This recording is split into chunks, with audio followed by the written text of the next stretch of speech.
Hi, my name is Gina Mathis, and this is Globalization, Power, Profit, and Inequality.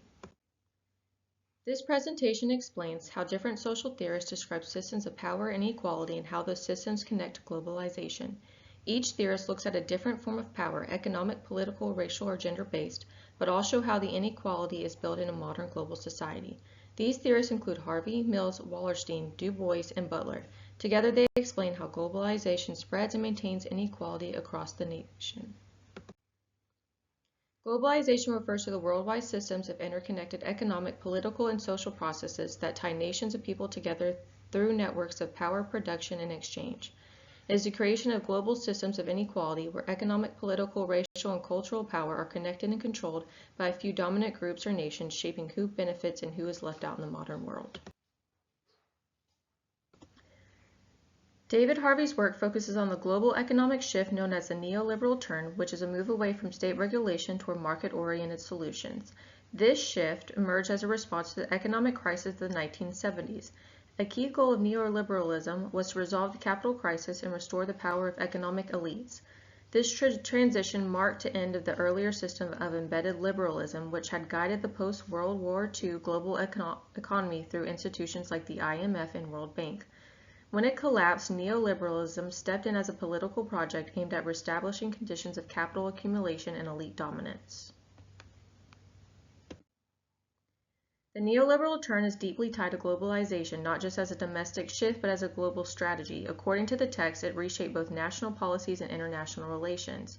Neoliberalism transformed how global capitalism operates over the last few decades, benefiting economic elites, particularly in countries like Russia and China, and showing how these theories underpin today's global economic order.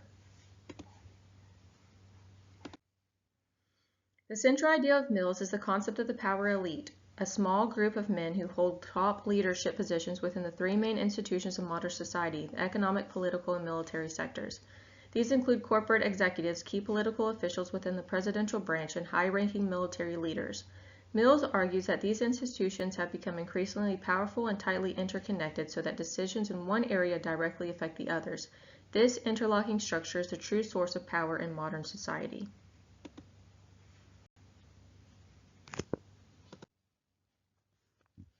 The power elite theory connects to globalization because the small group it describes controls large international institutions whose reach extends across nations. These elites dominate a small number of massive corporations that operate internationally and form the foundation of economic globalization. Through their interconnected control of economic, political, and military systems, they can shape global trade, resource distribution, and international alliances. In doing so, they advance their own interests and determine how globalization unfolds, reinforcing their global power and influence. Wallerstein's work centers on the structure and history of the modern world system. He defines this system as a unified social order with boundaries, internal organizations, and consistent patterns of change over time. Its defining feature is that it is a capitalistic world economy where power is based on economic control rather than domination by a single political empire. This system is divided into three main zones: core states, periphery areas, and semi-periphery areas. This structure produces a pattern of exploitation. Consequently, wealth and power concentrate in the core while the periphery remains underdeveloped, creating an ongoing conflict at the heart of the modern world system. Wallerstein's world system theory directly connects to globalization as it portrays the modern world as a single interdependent economic system rather than a collection of isolated states. This framework describes globalization as a global capitalist economy with a rigid worldwide division of labor. Core states dominate by controlling high-value industries and advanced production, while periphery areas are exploited for cheap labor and resources, sustaining the global hierarchy. Power, therefore, stems from economic interdependence and control across the entire system, not just within national borders. The continuous transfer of wealth from the periphery to the core, the essence of the economic exploitation, drives the unequal and conflict-filled dynamics of modern globalization.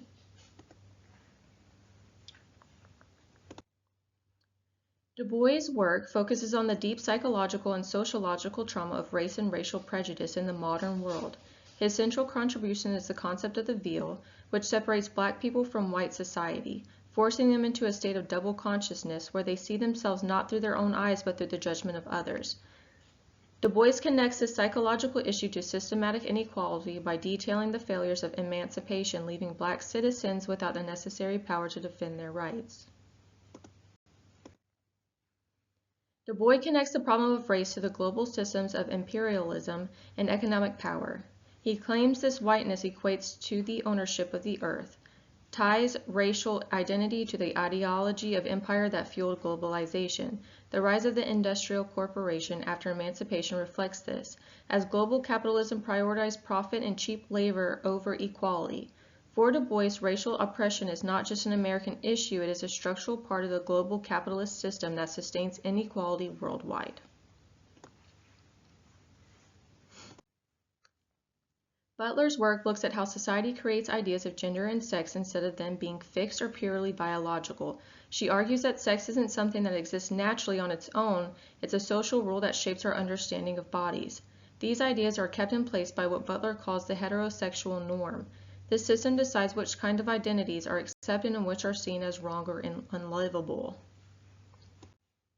While Butler's theory centers on gender conformity, it also illuminates how global systems regulate life and value on a broader scale. The same process of exclusion that defines the unlivable within gender relations parallels how international laws and institutions determine whose lives are sustained or valued worldwide. This mirrors the operation of global institutions that police the movement, worth, and survival of people across borders, revealing how Butler's theory extends to the global hierarchy of humanity. The most useful theory for understanding globalization is Immanuel Wallerstein's world system theory because it provides a clear framework for how global inequality is structured and maintained. By linking local economies and labor systems to a global structure of power, Wallerstein's theory reveals how capitalism operates on a worldwide scale, shaping trade, labor, politics, and development.